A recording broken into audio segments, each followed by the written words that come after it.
Hello dear parents and students, I am Sakshi Kotmire from JSPM and TSSM Group of Institute. तर CETचा result जाहीर झाल्यानंतर प्रत्येक घरामध्ये admission विषयी चर्चा सुरू होते. तर पेरेंट्स आणि स्टुडंट्स मध्ये अनेक प्रश्न निर्माण होतात, जसं की CET रिझल्ट नंतर पुढे काय, ब्रांच कशी निवडावी, ब्रांच सिलेक्शन कसं करावं, आपली ऍडमिशन प्रोसेस काय असेल, अशा सर्व प्रश्नांची उत्तरे देण्यासाठी आज आपल्या सोबत आहेत MM sir Deshmukh sir, director of JSPM Nare technical campus. तर सर, या पॉडकास्ट मध्ये आपलं मनपूर्वक स्वागत. धन्यवाद साक्षी.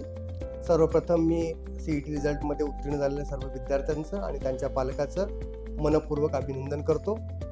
आपल्याला सगळ्यांना माहीतच आहे की इंजिनिअरिंग ॲडमिशन हा एक करिअरमधला सगळ्यात महत्त्वाचा टप्पा आहे आणि आज साक्षीने हे जे चर्चा आपल्याला आयोजित केलेली आहे याच्यामध्ये आपण सोप्या पद्धतीनं ही पूर्ण ॲडमिशन प्रोसेस आणि ब्रँच सिलेक्शन आणि कॉलेज सिलेक्शन याबद्दलची थोडक्यात माहिती घेऊया. तर पहिला प्रश्न असा आहे की CET रिझल्ट लागल्यानंतर विद्यार्थ्यांनी सर्वात आधी काय केलं पाहिजे? हा खूप महत्त्वाचा क्वेश्चन आहे साक्षी, कारण रिझल्ट लागला की बऱ्याच पालकांच्या आणि मुलांच्या मनामध्ये खूप सारा गोंधळ निर्माण होतो. तर मी माझ्या अनुभवावरून असं सांगेन विद्यार्थ्याला आणि पालकांना की सगळ्यात प्रथम त्यांनी शांततेनं जो रिझल्ट लागला आहे त्याचा स्वीकार करावा. नंतर तो रिझल्ट समजून घेण्याचा प्रयत्न करावा. तो रिझल्ट समजून घेण्याचा प्रयत्न म्हणजे पर्सेंटेज आणि पर्सेंटाईल यामध्ये थोडासा फरक असतो. आपल्याला आत्तापर्यंत पर्सेंटेज माहीत असतं, पण पर्सेंटाईल हा मार्क नसून ही एक रँक आहे किंवा रँक समजण्याची पद्धत आहे. फॉर एक्झाम्पल, उदाहरणार्थ जर आपण घ्यायचं असेल तर 90 पर्सेंटाईल याचा अर्थ असा होतो की 10% मुलं जी परीक्षा दिलेली टोटल परीक्षा दिलेली मुलं आहेत त्यातली 10% मुलं ही आपल्या पुढे आहेत आणि 90% मुलं ही आपल्या मागे आहेत.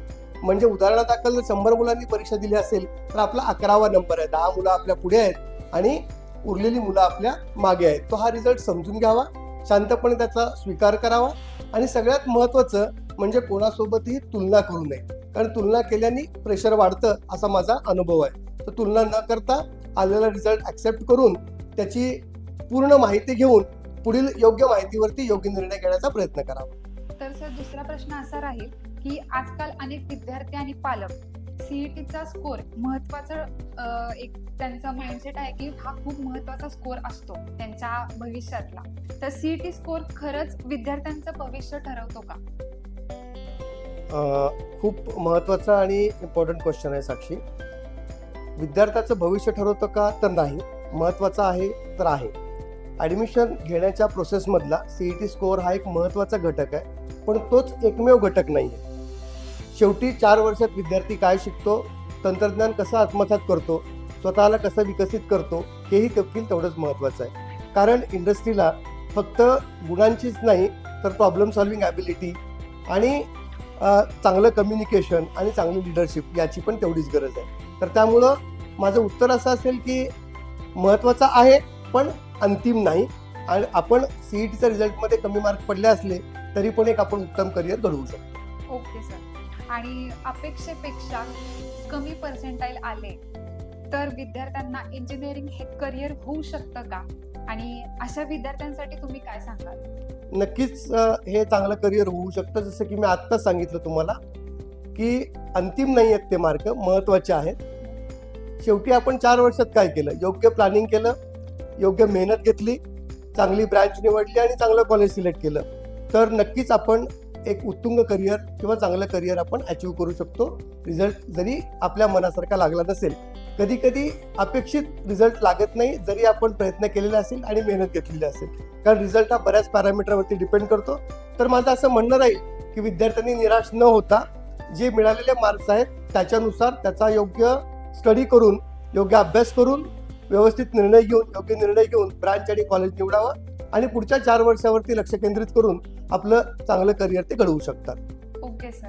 तर आता महत्वाचा प्रश्न हा आहे की निकालानंतर ब्रांच सिलेक्शन. तर ब्रांच सिलेक्ट करताना नेमकं काय पाहायला हवं विद्यार्थ्यांनी?